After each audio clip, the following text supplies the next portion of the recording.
Andre, how's it going? Hey man, I'm ready for free agency to wrap up, and I'm ready for more trades, man. Hopefully, something in Philadelphia shake. But other than that, everything cool, man. How about yourself, man? I'm doing well. A little rainy outside today. Like you said, enjoying this free agency kind of game of Stratego. So here we are, another episode of two things, two questions. First question, tell me about what you have liked thus far with the free agency signing period. Well, I'll say this, man. That one of the signings that I like the most is that Dante DiVincenzo signing in New York, man. Bringing that third Wildcat. People going to say I'm biased because I'm a Nova guy, but listen, these guys are coming from a program where they preach 3 pointers and defense. Josh Hart, DiVincenzo off the bench, he could possibly start. That's going to raise the level of play, and they're familiar with each other, so they're going to be very, very good, and they're going to give a lot of teams a lot of fits on defense, man. So, I like that signing a lot for Dante DiVincenzo to go over there in New York. Another signing that I like actually the Jeremy Grant signing with Portland. I mean, he's definitely over the years he has gotten better. He when he was a rookie in his first few years here in Philadelphia, he was nowhere near the player he is now. This guy is a defensive stretch four. He done built himself into being a stretch four where he could knock down the 3 point shot, play defense on the opposing team's best wing player or four man. And he's up to his average in scoring. I think that was a great signing for those guys. Even though they got to deal with the whole Dame Lillard thing, but bringing that piece back, he has little veteran leadership tendencies too with him for the younger guys. So that's good to keep that type of player in the locker room. And I'll say another signing that I like. I'm gonna have to go with Sabonis getting re-signed out in Sacramento for 217 million. That team in Sacramento is a player, in my opinion, they're one player away. One star. I don't know if Sacramento is like a free agent destination, but it might make some guys come. If not this year, next year when free agency, this is going to be one of the best free agencies in the NBA in a long time with Giannis being the big fish. Watch out, man. Some things might happen, but locking up a guy like DeMontis, who's been an all-star, and him and De'Aaron Fox, Malik Monk, they have a great thing. They re-signed Harrison Barnes. Watch out for the Kings. It won't be a fluke. Those guys are young, they're hungry, and they have a great coaching staff. I like what the Kings are doing out there, man. I love what the Kings are doing. I mean, talk about a franchise, as we all know, that has just been, kicked around by a lot of people in the league every year, looking for leadership, looking for just like, a compass, if you will. And then here they are, all of a sudden they got this deep roster, young guys. They seem like they have great continuity. There's another team in the Eastern Conference that maybe doesn't have the maligned history as the Kings, but the Indiana Pacers signing my man Bruce Brown, I thought that was a smart basketball addition. Obviously, you and I both know this is a guy who I think probably fit in like a Swiss Army knife with almost any roster in the league.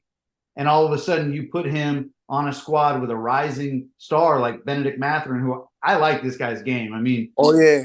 you talk about somebody who's not afraid of the moment and who fits in real nicely next to Tyrese Halliburton. I'm excited about the Indiana Pacers. They have a nice young team over there, man. And I see them being a player in the Eastern Conference in another year or two. We're gonna see the next step that Halliburton take. He became an all-star last year.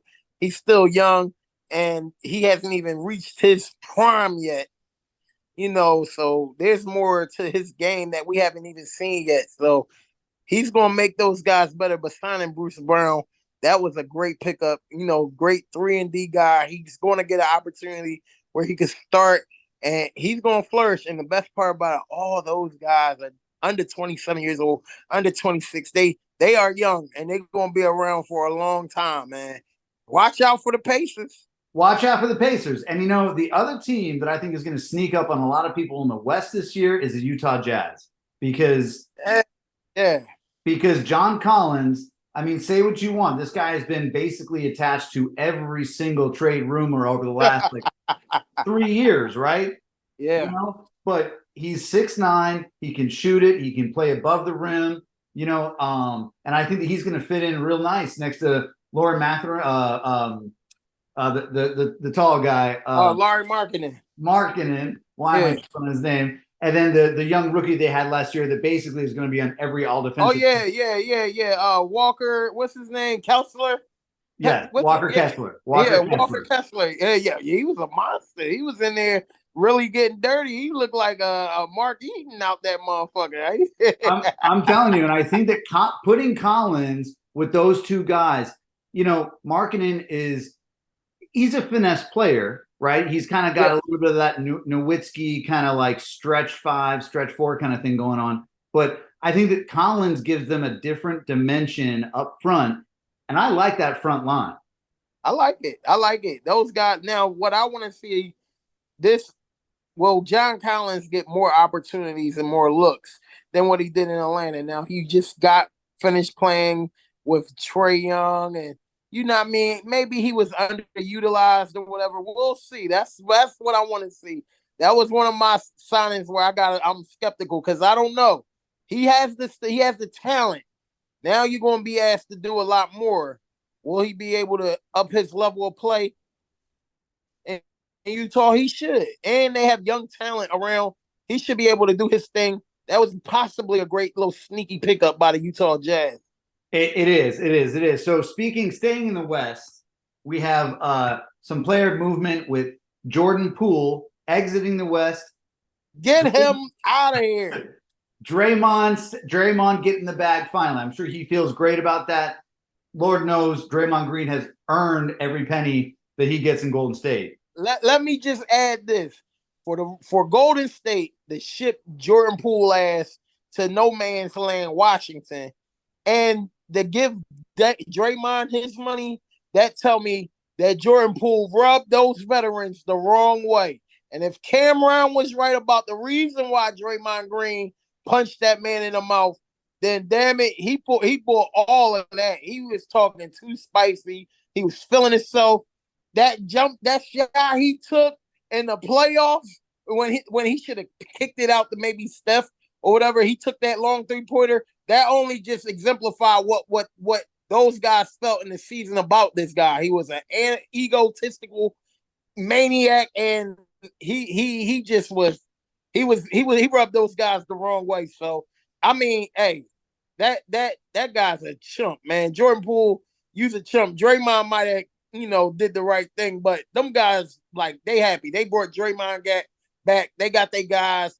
I mean, look, they're going to finish their careers together. That's what it's about. Y'all built this dynasty together. Everybody been there since, 2010, 2009? At least these guys been around for a long time, and they get to finish their careers together and possibly put another championship in their window with the addition of Chris Paul, who's going to be a great point guard off the bench for them guys. Watch out for that. You're not asking Chris Paul to play 33 to 35 minutes. That's why his body breakdown. We just talked about the old school Chevy breaking down. Chris Paul is a part of that old school Chevy line. This guy break down in the playoffs every year. You ask him to just reduce his minutes, might keep him on the court longer in the season, man. You know what? I mean, a lot of people saying a lot of things about this Jordan Poole situation. On the one hand, they're like, oh man, going to, the Wizards, he's going to put up 30 a game because, there's no one to rein him in. He's just going to just be bombing shots from all over the court. On the other hand, you mentioned that Cameron interview with Mace. Just recount some of the things, some of the details that they touched on in that conversation. If this is true, this guy went to Draymond Green and said, yeah, I done messed around with more Michigan State women, and I went to Michigan, and you went to Michigan State, saying like, yo, I done fucked around with more women than you did, and you went to Michigan State. I done messed around with more y'all. I done did my thing at East Lansing, talking spicy. Then he was talking about how they gonna call you green and you ain't gonna get paid here this year. So he was talking crazy. Now you talking about people money. You was feeling yourself, man. This guy just came off of winning a championship. He got his extension. He around for some of the baddies. He's feeling himself, young guy. Draymond, as the elder statement, had to put him in his place. Wow. He was knocked out, held him back up. Yeah, you know what I mean? So, Hey, he brought that on himself, man. If you talking spicy, the veterans, bro, you tripping. You ain't even, bro, you just lucky you here and you benefit from the system. You a good player, but you talking like you Stephen Clay. You ain't that. You ain't that. Right. I do not bang with Jordan Poole. Get him out of here. So it's interesting because now we have Jordan Poole on the same squad as Kyle Kuzma. And look, right? Look, nothing against Kuz. I mean, he's got some skills for a big man of sorts, right? But I just wonder who in the Washington Wizards management is assembling these rosters for these fans over there. That was my worst signing in free agency this year. Kyle Kuzma re-signing with the Wizards. The Wizards just did what the Sixers did with Tobias Harris. They just said, you know what? Here, take this cash. Don't leave, man. You know what I mean? That's crazy. Kyle Kuzma, no disrespect. You worked your heart out your whole life for this money. You got it. I can't even be mad at you, but I'm not giving that type of money to no Kyle Kuzma. So Absolutely. So before we get into all of the signings we do not like, I do have to say Patrick Beverley to the Sixers was a signing that I did like. I know that it might not be enough to move the needle, but I think Pat Bev does good things for a basketball squad. Hey, the Philadelphia fans gonna love his antics when he diving on the floor, getting steals, trying to get underneath somebody's skin. You're gonna see a lot of that. The Philadelphia fans, we're a blue collar city. They're gonna love that. And Pat Beverly gonna bring some added veteran leadership to the team. So, and hopefully he can knock down a corner three. Hopefully. Right, right. Okay, so to speak more on signings that we don't like, I'm a fan of Fred VanVleet, right? I'm a fan of this dude's game. I'm a fan of his story. I'm a fan of his grit, especially in big moments.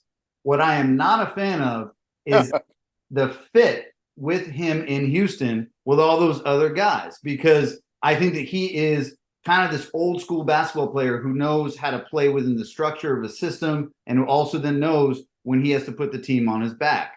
And I wonder if they got enough people down there that want to be on Fred VanVleet's program.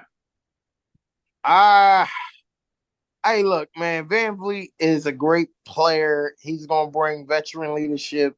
He knows how to make the right play. He's been doing that since he was at Wichita State, taking his teams to the the Elite Eights and Sweet 16s.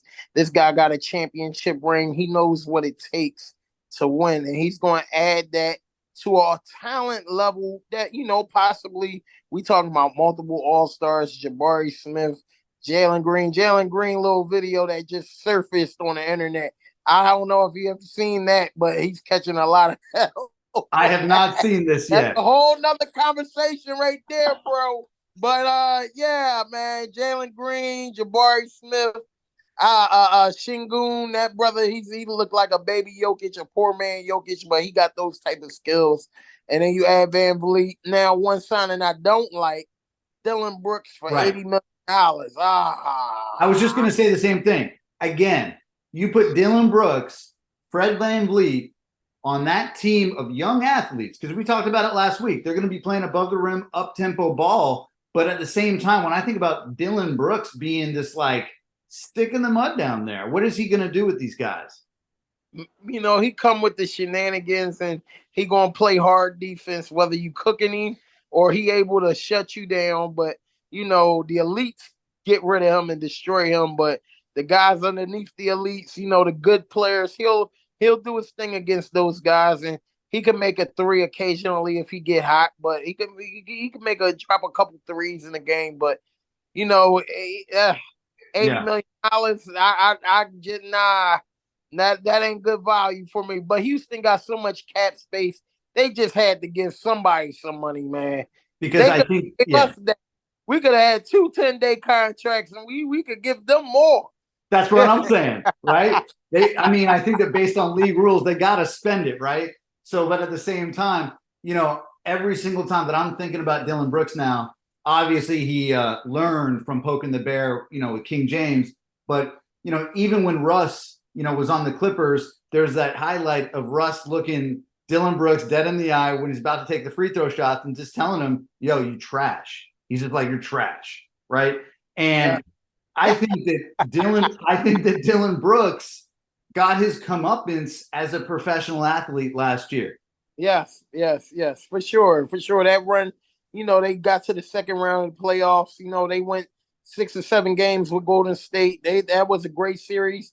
He looked like a solid 3-and-D type of guy, but he had an off year this year for me. Well, as far as his shot, he was horrible from three.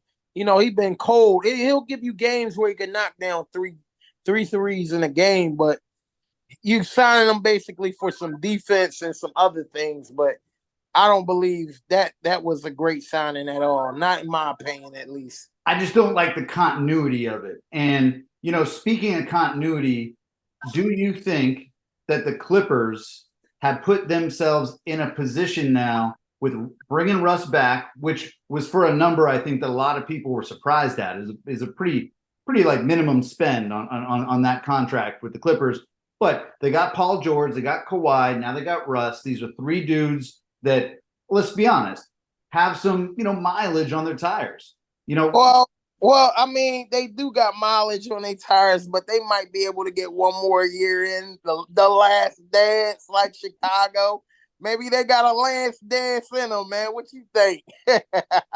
I mean, look, I when you watch Kawhi Leonard, when he's right, when he is healthy and he's right, there's something about him on the court that he just creates space for himself. He's got that shot where he gets it off, whenever he wants. It's like a little laser heading towards the basket. It almost has no arc on it. But he is one of like the preeminent, top 5 guys if he's healthy in the league. I like Paul George as a compliment to him, and I think that Russ provided a lot of spark. But the Los Angeles Lakers had a very active re-signing period.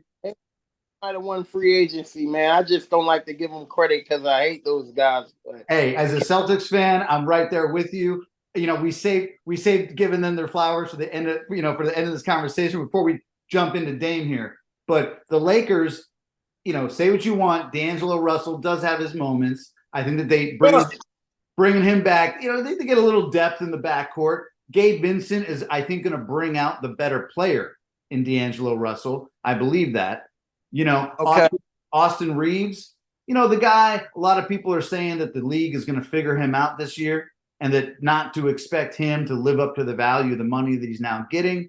But I think that they do have a skilled team. And the other thing about the Lakers now is you look at them and they have done an amazing job of surrounding LeBron, with younger guys that have athleticism that can kind of take some of the load off of King James.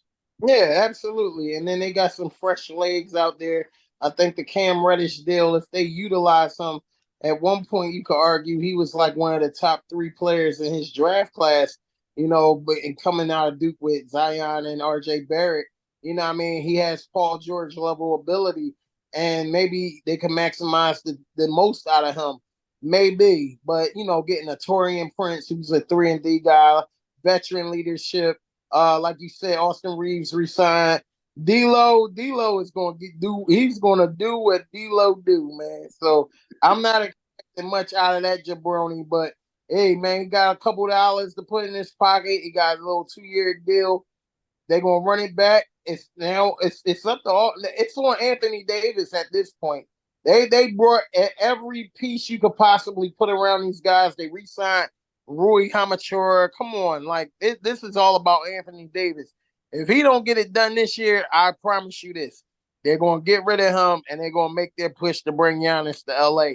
That's what I don't want. We don't want that. We don't want that. That's a hell of a prediction, and unfortunately, I agree with you. The Lakers have a consistent track record of bringing the best big man, best free agent in the game into that city. It's just something. Giannis will be the next one in line, man. That's right. So let's switch gears to the prediction phase because usually the West Philly hippie delivers on these prognostications. So Dame Lillard, where is this guy going?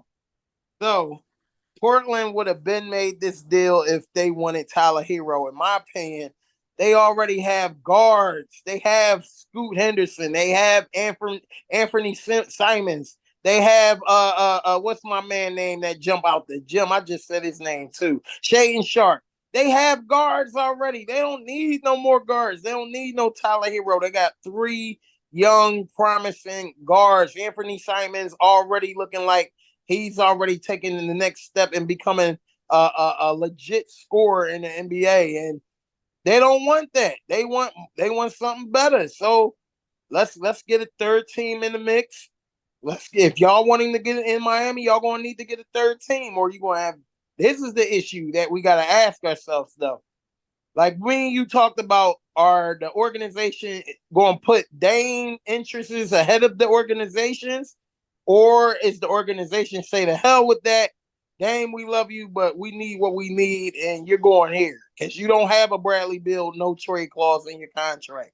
We're not going to ship you somewhere where you're going to be in the same situation, but you ain't just going to go to Miami and we're not getting compensation back. So the Sixers might be still in play, even though there's been rumblings that Dame don't want to come to Philly. I don't know why, but whatever the case may be, I just hope that he winds up here. But if he do go anywhere, he'll wind up in Miami. That's where he want to go. I believe they're going to accommodate him. He's been there since 2012. He's a pillar in the damn community and the organization. They're going to treat him like he's supposed to be treated, and they're going to give in to his demands and eventually get him over in Miami with Jimmy Butler and Bam. You know, I got to say, I mean, I would personally love to see Dame link up with Joel Embiid and Maxey. However, you know, a Daryl Morey could negotiate his way into making that a reality. I think that would be really, really interesting basketball, right? Okay. Because, right, pick your poison in the pick and roll with Joel and Dame, Yeah. right? Yeah. I mean, let's be honest, that'd be great. At the same time, from a basketball perspective, and this is, I mean, with the utmost respect for Dame as a basketball player, community leader, lyricist in the studio, I think that this guy has real game, real juice. I wonder, though, does he really make the Miami Heat a world beater, or does he just make the Miami Heat a more fun to watch basketball team? I would say they would instantly be the pick by Vegas to come out the East if Dame goes to Miami. We just watched Miami as an 8 seed go to the NBA Finals and losing 5 games like I predicted. And look, Dame Lillard, they could have used those 32 points in those games that they lost. Dame might take them to the next level, and they might be unstoppable under Eric Spoelstra, who, in my opinion, is the second best coach behind Popovich in the NBA. So that he's going to take Dame to levels he ain't seen. You know, he's going to give you the scoring punch, but they have an actual team, and they dogs over there in Miami. That's just going to be the icing on the cake for those guys. They would make them a very viable opponent in the NBA Finals. They might come out the East if Dame go over to Miami. You know, it's interesting because I think that the one kind of like X factor here, if Dame does end up with the Heat, you know, if they got Jimmy, Bam, Dame, it'll be interesting to see which, you know, ring chasing big men are going to want to go down to Florida and be with those guys because they need size. They need size, right? One thing was clear is that the Miami Heat is a smaller basketball team in the NBA. And, and the rest of the NBA is now all of a sudden trending back up. People are getting taller again. They're getting bigger. Why? Because everybody knows Jokic is now the dude on the team to beat. Joel Embiid's got the skills, right? So you're going to need to have some big men. And like Bam, I mean, with all the respect in the world to Bam, he's not a traditional center. No, not at all. He's more of a power forward. But don't forget Karl Anthony Towns, because he said when it's all said and done, they're going to speak of his name as he changed the game. So make sure you throw Cat in there too. I gotta be honest with you. I do not know what planet Cat is living on. I mean, straight up. When you hear these stories about that guy, or when you just get him in on an interview. It's just like, what is this guy going? What is he doing? But Hey, man, love him some him, man. that's right. That's right. I do think it'll be very interesting to your point. Spoelstra is, I think, the best. I mean, at this point, he might even be a better coach than Pop. Not to, from a legacy perspective, Pop's got it. But right here, right now, I'm probably picking Spoelstra. I was damn impressed about his leadership during that finals. I'm one of the biggest Jimmy Butler fans that I know. I like what kind of edge he brings to any team. So like you said, Miami's got that dog mentality. And I think that adding in that scoring from Dame is going to give them that extra level of swag. I mean, it'll be fun basketball no matter what. I just want to see them be able to get a rebound. Yeah, how about that? Because they don't have no big man, and you can't ask Udonis to get in there and get dirty. He's done. And finally, Udonis has him finally taking a seat. Thank God, man. Talk about the old Chevy, like you said, man. Yeah, the old Chevy is parked. It's parked. It's parked. No, it'll be interesting. As a Celtics fan, we already discussed, them. I don't want to say moving off Marcus Smart. I think that they knew they needed to get a little bit more front court help because your main man Al Horford can't play forever, right? And Robert Williams, he's an athlete, but he's also been an injury waiting to happen, historically. So I think them bringing in KP, it'll be interesting, but I don't know if they have that same dog mentality, that same continuity that the Miami Heat play basketball with. Nah, they. That left part left, man. Now you got softer with Porzingis, and he ain't. He had a great year in Washington, but it's like Kevin Love in Minnesota. Somebody got to get it done. I mean, so hey, we'll see. He will stretch the floor because of his shooting, but defensively, he is barbecue chicken, as Shaquille O'Neal would say, man. Well, look. Let's see. I think that, as always, West Philly hippies prognostications are going to prove to be correct. I think that we end up seeing Dame, in Miami with the Heat, part of Heat culture. It'll be a new kind of interesting era for Heat culture as well with him down there. Andre, as always, thank you for tapping in. Thank you for the education, and I'll talk to you next weekend. All right, man. We'll do it again next week, man. Sounds great.